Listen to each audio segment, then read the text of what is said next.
मैं अपने पुराने जो भी लास्ट वीडियो में एंशियंट इंडिया का मटेरियल डाला हूँ उसके बारे में पूरा जो है आप लोग को ब्रीफ कर रहा हूँ। सबसे पहले ये आवश्यक है लोगों को जानना कि पृथ्वी की उत्पत्ति कैसे हुई, कब हुई, उसके बाद मानव कैसे कैसे आए, कौन पहले थे, ये सब जानना जरूरी है।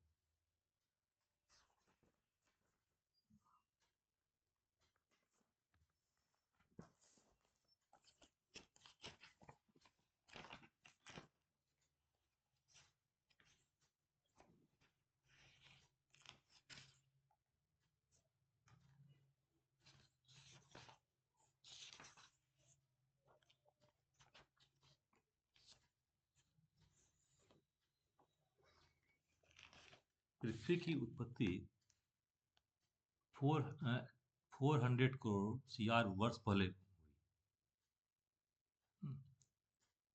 और जो है एक तरह से आप समझिए कि जिस तरह से भगवान विष्णु का 10 यहाँ पे अवतार हुआ है, उसी क्रम में आपका पृथ्वी का भी उत्पत्ति हर तरह से हुआ है। कैसे कैसे दिखता है, जैसे जैसे कौन अवतार हुआ, फर्स्ट अवतार समझिए एक तरह से आपका है, जिसको मछली कहते हैं मत्स्य अवतार। तब हुआ कुर्मू अवतार, तब हुआ वारा अवतार, तब उसके बाद अवतार हुआ उसको कहते हैं जिसमें आपको आधा नर आधा मादा था। नहीं, आधा नर और आधा ये था जानवर। उसको कहते हैं नरसिंह अवतार। तब हुआ आपको वामन अवतार, तब परशुराम, तब राम कृष्ण, तब हुआ कल्कि।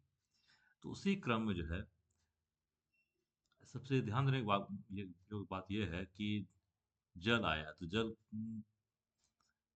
ये जो अवतार फर्स्ट अवतार हुआ मत्स्य अवतार, उसमें कौन आया, बोले पानी आया। कुर्मू अवतार उसके बाद कौन आया, स्थल आया। पानी आया तो स्थल आया, तब उसके बाद आया वारा अवतार। वारा अवतार, वारा कहाँ रहता है, वारा हुआ आपका सुअर हुआ। तो वो उसको क्या है उसमें, वो वारा कौन था, वो एनिमल था, जानवर था। तो देखा इस क्रोनोलॉजी, पानी हुआ, तब स्थल हुआ, तब जानवर हुआ। उसके बाद आपका क्या हुआ, फोर्थ जो अवतार हुआ विष्णु भगवान का, उसको उसमें था क्या, आधा जानवर था आधा आदमी था। कौन अवतार था उसको वो बताइए। उसका नाम था आपको, उसको कहते हैं नरसिंह अवतार।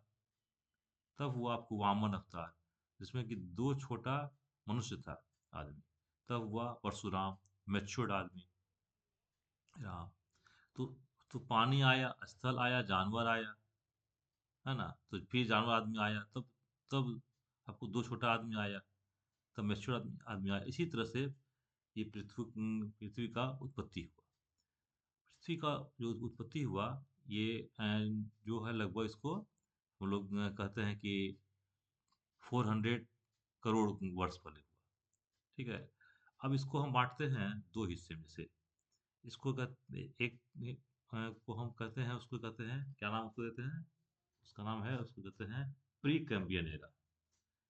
और ठीक है, उसको हैं प्री कैम्बियन एरा। इसमें कि 90% जो है वो 400 करोड़ का 90% एज आपको उसी में चला गया। सेकेंड आया आपको, उसको कहते हैं पेलियोजोइक एरा, उसको कहते हैं पेलियोजोइक एज।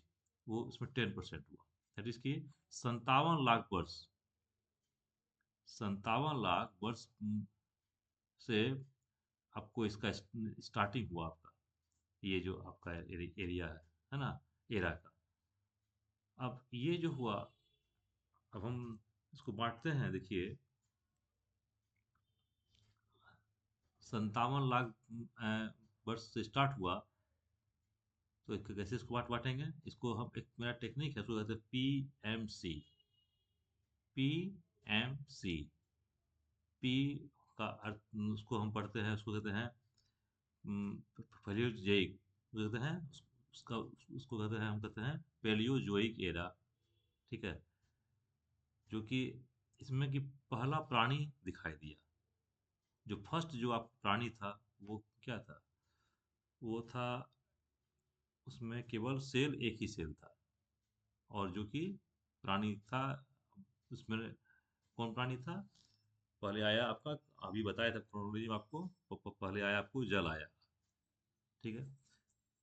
तो ये जो फर्स्ट हुआ उसको, ये हुआ। सेकंड जो आया उसके बाद उसको तो है हम आदमी, आपका आया, प्राणी आया, कौन आया? एम्फीबियन आया, रिप्टाइल आया, है ना। तब थर्ड जो है, जो हम देखेंगे, आपको जितना भी उनको मानव का हुआ, मानव की उत्पत्ति हुआ, जो थर्ड फेज हुआ इसमें। ठीक है। तो ये हुआ। अब आदमी का जो उत्पत्ति है, मनुष्य का जो उत्पत्ति है, उसमें बहुत सा आपको प्रिंसिपल है। जैसे हम देखते हैं, अ, उससे मानव से पहले हम अगर एक चीज ध्यान दें इस पे, कि उसका कौन था, इसका जो उत्पत्ति हुआ इसका, कोई तो होगा हम लोग का जो आने वाला पूर्वज। पूर्वज कौन था? इसका सीरीज जो हम हल्का सा आप लोग को हम बता देते हैं। एक फर्स्ट उसका नाम हम लोग बोलते हैं, उसको कहते हैं, उसको हम कहते हैं रेमा, रेमा पेथिकस, कहते हैं रामा पेथिकस हुआ। ठीक है। उसके बाद सेकंड आया आपको, उसको कहते हैं ड्रियोपेथिकस, ड्रियोपेथिकस। तब आया आपको ऑस्ट्रेलोपेथिकस। अच्छे। ऑस्ट्रेलोपिथेकस था, उसी का एक था, उसको कहते होमो हवेली, जो कि आवाज निकालना शुरू किया था। होमो हवेली, ध्यान देने की बात है कि ऑस्ट्रेलोपिथेकस का ही एक है जो कि आवाज निकालना शुरू किया था। उसके बाद आया आपको होमो इरेक्टस, जो कि सबसे पहली बार आग का इस्तेमाल किया। ठीक है। उसके बाद आपको आया निएंडरथल, जहाँ की फर्स्ट फॉसिल पाया गया। तब आया होमोसेपियंस। अब ध्यान देने की बात है कि ये यही होमोसेपियंस है जिसका एक बहुत इंपॉर्टेंट क्वेश्चन पूछता है, कभी कभी पूछा भी है सिविल में। इसका एक, उसका तीन हिस्सा है, उसको हम कहते हैं क्रोमैग्नन, ग्रिमाल्डी, चांसलेट।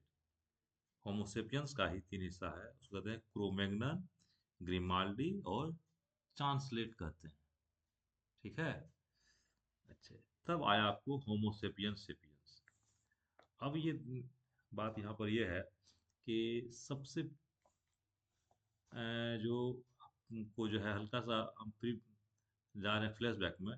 ये एप जो है, एप जो आप लोग जानते हैं, एप, एपी, एप, एप होता है चार तरह का। उसमें होता है, उसको हम अगर अगर अब बताएं आपको ट्रिक में, उसको तो सीगॉक का कंसेप्ट है मेरा, उसको कहते हैं chimpanzee, gorilla, orangutan, gibbon. Chimpanzee, gorilla, orangutan, gibbon. तो चिंपैंजी जो है सबसे तेज दौड़ता है, सबसे तेज, और गोरिल्ला जो है सबसे बड़ा होता है। लेकिन एक चीज यहाँ ध्यान देने की बात है, क्वेश्चन पूछा हुआ है सिविल में कि मानव के सबसे करीबी जो जीन स्ट्रक्चर कौन, किसका था? वो था चिंपैंजी का। मानव जो है उसके सबसे करीब क्लोज जो जीन जो का जो स्ट्रक्चर था, वो किसका था? वो था चिंपैंजी का, जो कि 97.5% लगभग था। और एक क्वेश्चन, बहुत इंपॉर्टेंट क्वेश्चन पूछता है कभी कभी, कि मानव के तरह कौन ऐसा एप है जो कि फैमिली लाइफ लीड करता है? वो लीड करता है गोरिल्ला। ठीक है। ये तो ये हो गया। अब आगे हम आते हैं कि अब कैसे मानव जो आया उसमें कौन आग का इस्तेमाल किया, कौन मानव, ध्यान देने की बात है ना। तो हम कहते हैं कि होमो इरेक्टस जो आपका था, सबसे पहली बार आग का इस्तेमाल वो किया। इसमें हम, एक आता है पीकिंग में, जो कि था चीन का। यही पीकिंग में जो है आग का इस्तेमाल किया था। उसके बाद आया आपको जावा में। ठीक है। अब आपको आया सेकंड, है ना। ये यहाँ तक मानव की उत्पत्ति का हल्का सा आपको ब्रीफ हम जो है देने का कोशिश किए हैं। अब आइए, आप उसको कहते हैं, हम प्राक इतिहास कहते हैं, प्री हिस्ट्री, है ना। प्री हिस्ट्री जो है ये क्या है? जो कि प्री हिस्ट्री का पार्ट क्या हुआ? ये इसका एज जो है अगर हम बांटते हैं, ये समझिए कि 2.5 लाख वर्ष से पहले की बात है ना। इसको हम बांटते हैं 3 हिस्से में। पूरा पाषाण काल, ठीक है, नव पाषाण, न पूरा पाषाण काल, मध्य पाषाण काल, नव पाषाण काल। तो ये जो है आप पूरा पाषाण काल, इसी में जो है सबसे इम्पोर्टेंट एक हुआ था, है ना, जो कि फिर इसको बांटते हैं पूरा पाषाण काल को 3 भाग में। पूर्व, उसको कहते हैं पूर्व पूरा पाषाण काल, मध्य पूरा मध्य पूरा पाषाण काल, फिर उत्तर पूरा पाषाण काल। उत्तर हुआ कि दैट इज की बात का, ठीक है। तो 2.5 लाख से 1 लाख जो वर्ष जो हुआ पूर्व, ईसा पूर्व, उस समय जो है आपको क्वार्टजाइट का इस्तेमाल हुआ था। क्वार्टजाइट है एक पत्थर। और मध्य पूरा पाषाण काल में जो है आग का इस्तेमाल हुआ था, ठीक है। और इस काल का जो आपको औजार था, बहुत महत्वपूर्ण औजार है, उसको कहते हैं चॉपर, चॉपिंग, हैंडेक्स और क्लीवेज, ठीक है। ये तो ये हुआ। अब आइए आप क्या कहते हैं मध्य पाषाण का। चूंकि 10,000 से इसका एज है 4 तक, 10,000 टू 4,000 एज। और इस काल का जो है जो कहिएगा, इस काल में पशुपालन का साक्ष्य मिलता है राजस्थान की बागौर से और मध्य प्रदेश के आदमगढ़ से, है ना। इस काल का जो साक्ष्य मिलता है आपको, हम जो बोल रहे हैं ध्यान दीजिएगा कि इस काल में पशुपालन बहुत ही प्रमुख हो गया था मध्य पाषाण काल में। और राजस्थान की बागौर और मध्य प्रदेश में अवस्थित है आदमगढ़ से इसका बहुत पुराना साक्ष्य मिला है, ठीक है। और इस समय का जो जितना भी इंस्ट्रूमेंट था, औजार था, सब था आपको कि आपको ऐसे हुआ उठा के कोई चीज, ना आपको हम फेंक रहे पत्थर को, कोई चीज को फेंकने वाला चीज, जितना स्टार्ट हुआ है कि कोई चीज को जो हम फेंकते हैं, जैसे आपका फर्स्ट हुआ आपको गोला हुआ, भाला का नोक हुआ, गुलेल हुआ, सब इसी समय का इंस्ट्रूमेंट है ना। एक तो ये हुआ। और इस समय एक इम्पोर्टेंट साइट है, आपको ध्यान दीजिएगा, गुजरात में साइट है, उसका प्लेस का नाम आपको है लंगनार, ठीक है।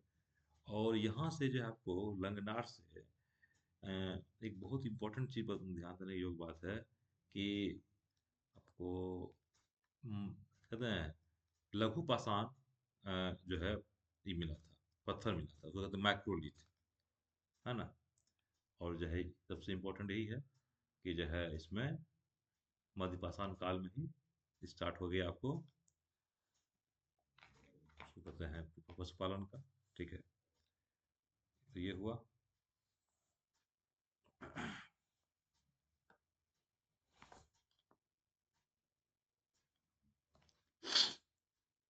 अब आइए आप नव पाषाण का।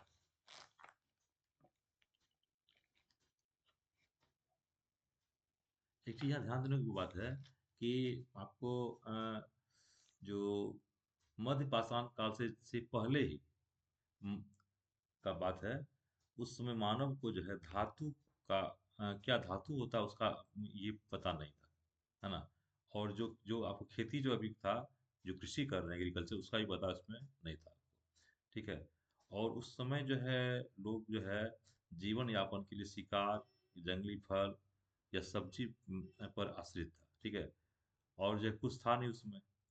ये तो आपको मध्य जो आया पाषाण काल, इसमें जो आपको जब से स्टार्ट हुआ, कि आप जो देख रहे हैं कि राजस्थान के बागौर में और जो है मध्य प्रदेश का आदमगढ़ में कैसे ये जो पालते हैं जो भी एनिमल को, जो हुआ, है ना, वहाँ प्राप्त हुआ। तो खेती जो है उससे पहले था ही नहीं, ठीक है। तो खेती जो है आप देखिए क्रम रूप से, है ना, क्योंकि यहाँ तो आ गया आपको खेत जानवर देखा का कैसे होता है पालन जो है, जैसे गाय। अब आइए नवपाषाण काल। नवपाषाण काल में जो है आपको क्या हुआ, खाद्य का जो हुआ, खाद्य जो है खेती होना शुरू, खेती होना शुरू हुआ। खेती होना शुरू हुआ, ये हुआ आपको नवपाषाण काल से। और पशु का जो उपयोग का जो है जानकारी भी इसी काल से हुआ है। और स्थिर ग्रामीण जीवन का विकास, स्थिर ग्रामीण जीवन का विकास भी इसी काल में हुआ। अच्छा। और इस समय का सबसे एक इम्पोर्टेंट साइट था कश्मीर में, का साइट था, उसका नाम तो आपको था बुर्ज होम। नाम था बुर्ज होम। एक का नाम था, उसको कहते हैं उसका नाम है गुफ कराल। बुर्ज होम और गुफ कराल जो है इस काल का इम्पोर्टेंट साइट था, नपाषाण कालीन साइट। ठीक है, तो ये हुआ।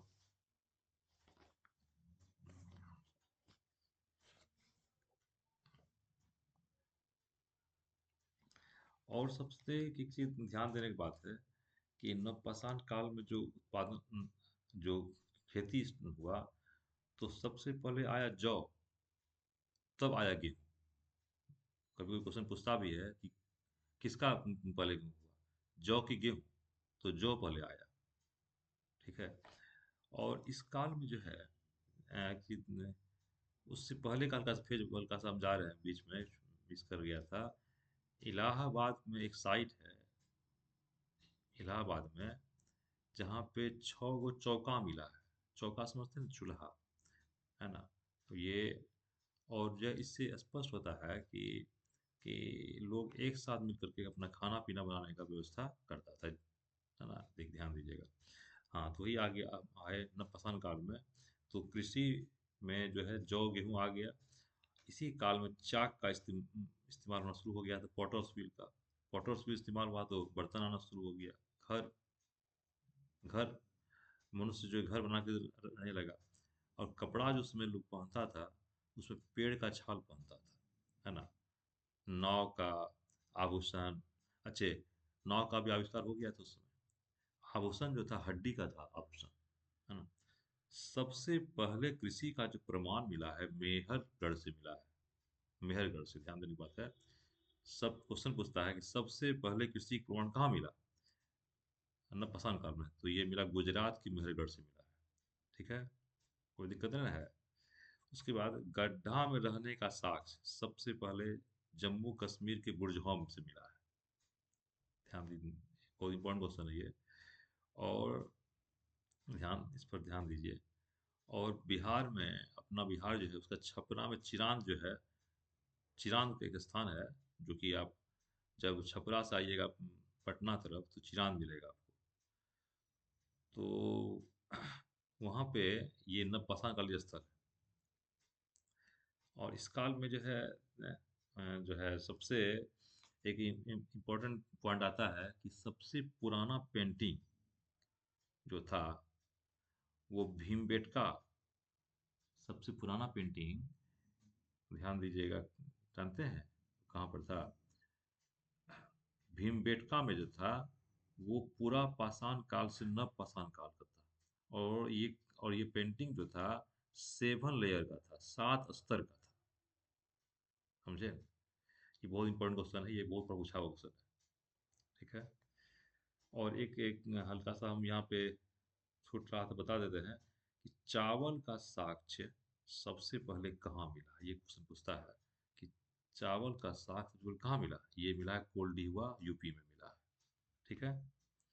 तो आप अभी जो देखे कि पूरा पाषाण काल, मध्य पाषाण काल, नव पाषाण काल का मुख्य मुख्य बिंदु आपको हम हल्का सा ब्रीफ कर दिए, जो कि आप ऑलरेडी पिछले वीडियो में उसका जो है मटेरियल दे चुके हैं। हल्का सा ब्रीफ किए हैं आप लोग को यहाँ पे इस पर। और जहाँ कुछ लास्ट वीडियो में आप देख करके उसका जो भी मेरा पीडीएफ दिए हुए उसमें आप देख सकते हैं। अब आइए, आपको एक नेक्स्ट पेज आया आपको ताम्रपाषाण का, चैल्कोलिथिक कहते हैं उसको। ठीक है। चैल्कोलिथिक में जो है क्या, इसमें एक बहुत इम्पोर्टेंट, इस काल में जो क्या हुआ, आपको, आपका जो है एक साइट है, आहार गिलुंद। ये कहाँ है आहार गिलुंद, आपको पता है? ये है आहार गिलुंद जो है, ये आपका जो है दक्षिण, जो आपका जो है जहाँ पे थार जो है, थार का एरिया जो है जहाँ पूरा कंप्लीट ये मरुस्थल एरिया, ये साउथ जो पड़ता है वो थार, वहाँ का साइट ही आहार गिरोद ये।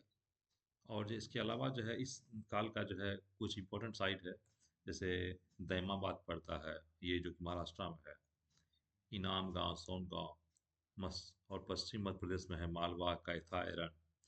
और इस काल में एक इम्पोर्टेंट क्वेश्चन पूछा था इस काल में, इस काल से कि आहार को क्या बोलते हैं। आहार को प्राचीन काल में तांबावती बोलते थे, तांबा वाला जगह, जैसे कि तांबे वाले जगह बोलते थे। आहार को प्राचीन काल में तांबे वाले जगह हम कहते थे, दैट इज कि यहाँ तांबा बहुत मिलता था। आहार। हम्म,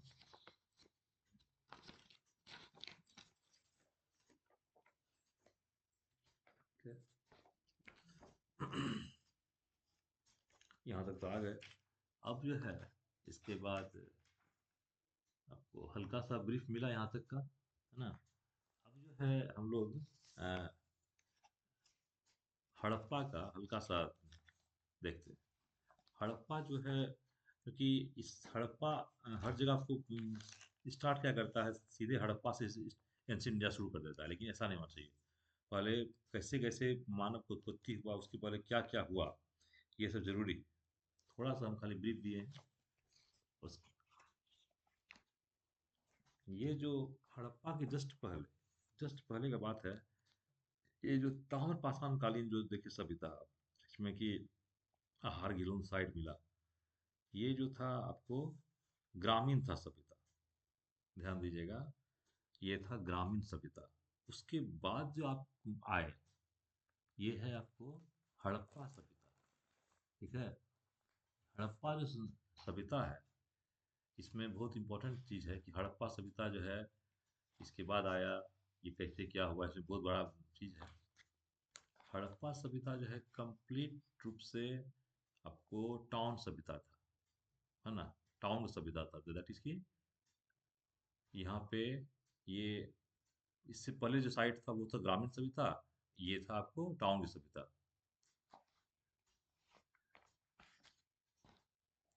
नगरीकृत सभ्यता का। ठीक है। और एक क्वेश्चन यहाँ पूछता है कि ये जो सभ्यता था हड़प्पा सभ्यता, ये कैसी सभ्यता थी, को किस युग की सभ्यता थी, ये फर्स्ट ही क्वेश्चन बनता है यहाँ पे है। हड़प्पा सभ्यता कांस्य युगीन सभ्यता थी। ठीक है। हड़प्पा सभ्यता जो थी वो कांस्य युगीन सभ्यता थी, ये बहुत इंपॉर्टेंट ध्यान देने की बात है यहाँ पे। ठीक है। उसके बाद हम आते हैं कि ये हड़प्पा सभ्यता का नाम हड़प्पा ही क्यों पड़ा, ये भी बहुत क्वेश्चन आता है, क्यों पड़ा, उसमें तो और साइट था, उसी नाम क्यों पड़ा। क्योंकि लेकिन एक प्राचीन परंपरा है कि क्या परंपरा है कि जिस जहाँ से जिसका पहले उत्पत्ति होता है वहीं से सभ्यता का नाम डाला जाता है। जैसे इस इसका पता सबसे पहले 1921 में पाकिस्तान के पश्चिम पंजाब प्रांत में अवस्थित हड़प्पा था, वहीं से इसका पता चला है। 1921 में पाकिस्तान के पश्चिमी पंजाब प्रांत में हड़प्पा था, वहीं से इसका नाम पड़ा। ठीक है। और ये जो मेच्योर्ड जो इसका जो था हड़प्पा संस्कृति का, वो पंजाब और सिंध जो था स्थल, और वो वैली था, उसका नाम था इंडस वैली से मिला है सब। ठीक है।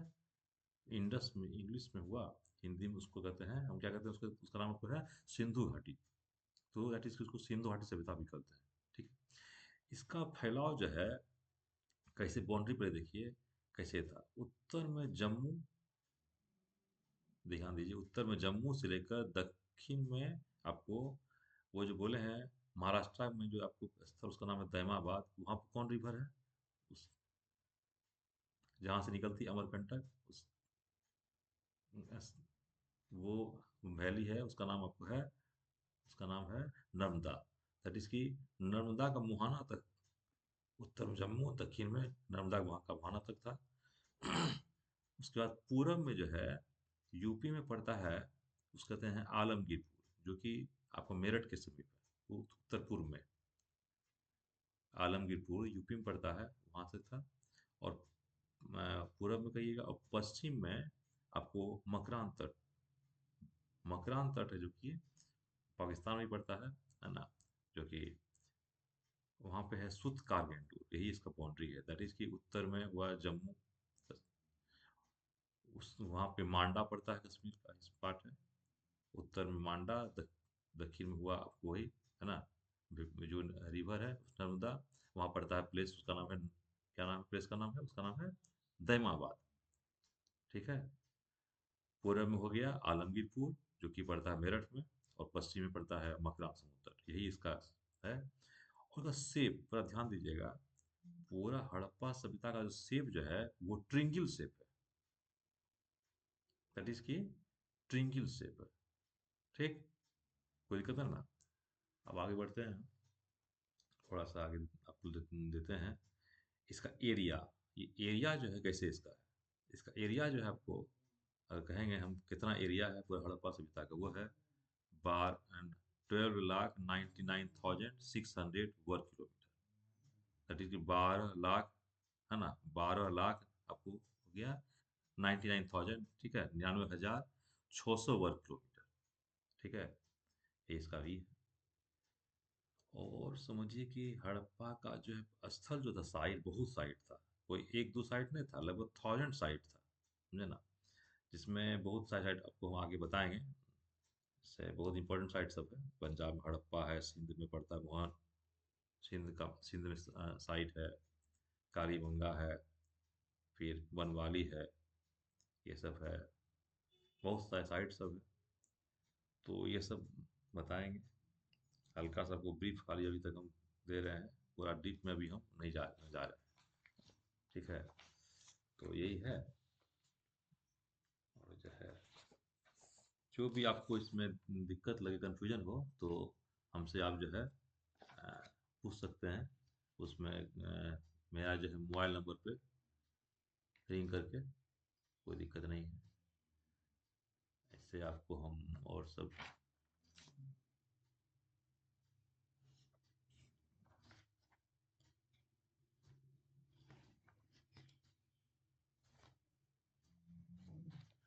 देखिए हड़प्पा सभ्यता में जो है ना, बहुत ये इम्पोर्टेंट पार्ट है एंशियंट इंडिया का। और इसमें डिफरेंट साइट का अलग अलग बताएंगे, लेकिन उससे जाने से पहले जो है आपको थोड़ा सा हम आइडिया आपको हम दे देते हैं कि उस समय का जो है क्या व्यवस्था था, पॉलिटिकल व्यवस्था कैसा था, है ना, टाउन प्लानिंग कैसा था, एग्रीकल्चर कैसा था, थोड़ा थोड़ा आपको हम बताते हैं। ठीक है, हल्का सा देते हैं कि उस समय का जो टाउन प्लानिंग था, ठीक है, कैसे टाउन प्लानिंग था उसमें, जो देखिए जिस तरह से आप ध्यान दीजिएगा, अभी भी जितना भी विकसित देश है वो आपको पश्चिम में है, और पूरब में जितना आपको जो है आपको विकासशील है या अविकसित देश है। पश्चिम आप देखिएगा, जैसे आपको हो गया यूएसए, यूरोप, जितना सब पश्चिम पड़ रहा है यहाँ से, सब विकसित है। उसी तरह से उस समय जो है आपको हड़प्पा में जो है पश्चिम में ही आपको दुर्ग था, ध्यान दीजिएगा, दुर्ग था, उसमें शासक वर्ग वहां पे रहते थे। और पूरब में जो था वहां पे जितना आपको मजदूर क्लास था, वो पूरब में ही आपको रहा है पूरा हड़प्पा सभ्यता में, ध्यान दीजिएगा। तो मेरा ध्यान देने का अर्थ है कि हल्का सा आपको अभी का सब जोड़े आपको हम, वही हाल है। अभी जो कंटेम्प्रोरी जो है वर्ल्ड में अभी का, पश्चिम में ही जितना आपको विकसित देश पश्चिम में है, और उसी तरह से हड़प्पा सभ्यता में पश्चिम में ही दुर्ग पर बना हुआ था, जितना फोर्ट सब था उसमें, जितना उस समय का जो था इलिट क्लास वहां पर था, और पूरब में जो था जितना मजदूर क्लास था। ठीक है, और यही बात था। लेकिन इस, ठीक है, केवल जो है एक एग्जाम इसमें अपवाद है कि एक बहुत इंपॉर्टेंट साइट है, उसका नाम पड़ता है आपको, उसको कहते हैं धोलावीरा। उसका नाम है आपको धोलावीरा, जिसमें कि इसका जस्ट अपोजिट है। ठीक है, वहाँ पे जो है पश्चिम में दुर्ग नहीं था, बल्कि पूरब में दुर्ग था। ठीक है, अब यहाँ पर आइए, चलिए आप लोग बताते हैं। ठीक है, सड़कों का उसमें जो क्रम था हड़प्पा सभ्यता में, एकदम आपको व्यवस्थित क्रम था आपको। ठीक है, ईंट का आकार में समानता था। ठीक है, सब कुछ का आपको उस समय जो है ऐसा ऐसा नहीं था कि ध्यान दीजिएगा, मोहन एक साइट है, उसका नाम है मोहनजोदड़ो। उसमें एक क्वेश्चन बनता है, को पूछा वो बहुत क्या है कि मोहनजोदड़ो का सबसे महत्वपूर्ण सार्वजनिक स्थल कौन है? क्वेश्चन पूछा, क्वेश्चन है, बहुत क्वेश्चन पूछा है बहुत बार। तो मोहनजोदड़ो का सबसे महत्वपूर्ण सार्वजनिक स्थल ग्रेट बाथ है। ग्रेट बाथ उस, ठीक है। वहां पर समझिए इसका क्या उपयोग होता था। इसका उपयोग और इसमें जितना भी था आपको ग्रेट बाथ में, उसमें पकी हुई ईंट का प्रयोग हुआ है ना। ग्रेट बाथ में जो है उसका जो था मोहनजोदड़ो का ग्रेट बाथ, उसमें पकी ईंट का प्रयोग हुआ है। हाँ, ध्यान दीजिए, उसमें पकी ईंट का प्रयोग हुआ है।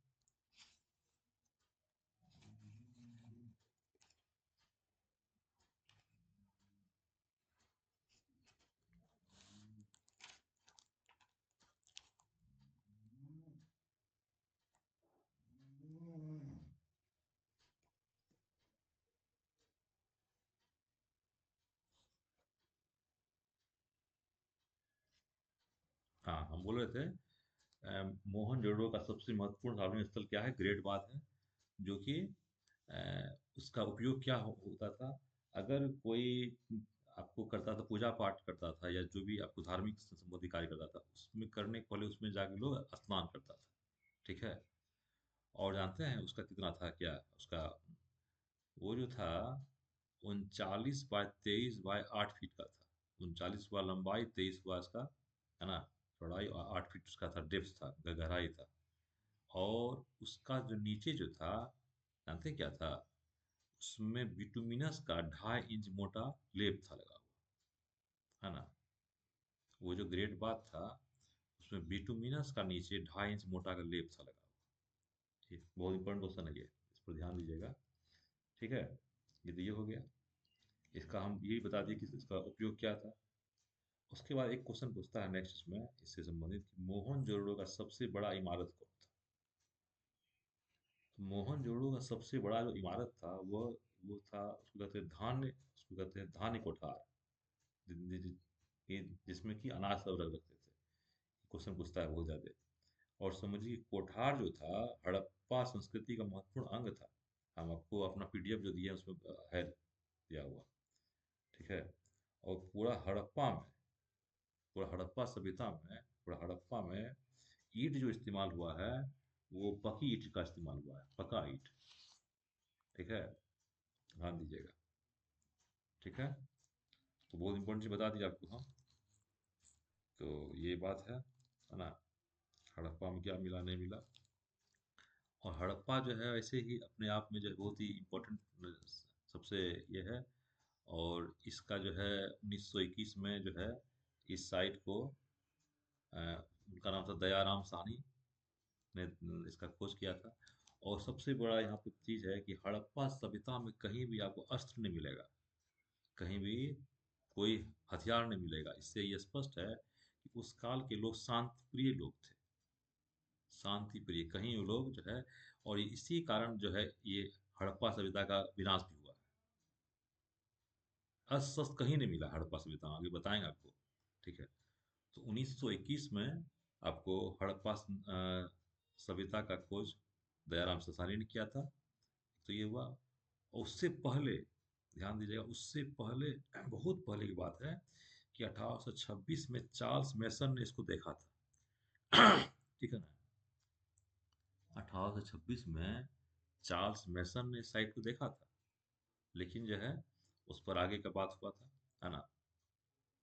उससे पहले भी ध्यान है कि दो दो भाई था, विलियम बंटन, एक तो चार्ल्स बंटन, वो जो है इसको इस पर कभी रेल का जो काम हुआ था उस पर उस दरमियान कुछ हुआ था, देखा था। लेकिन जो इम्पोर्टेंट यही है कि 1826 में चार्ल्स मैसन ने इसको देखा था।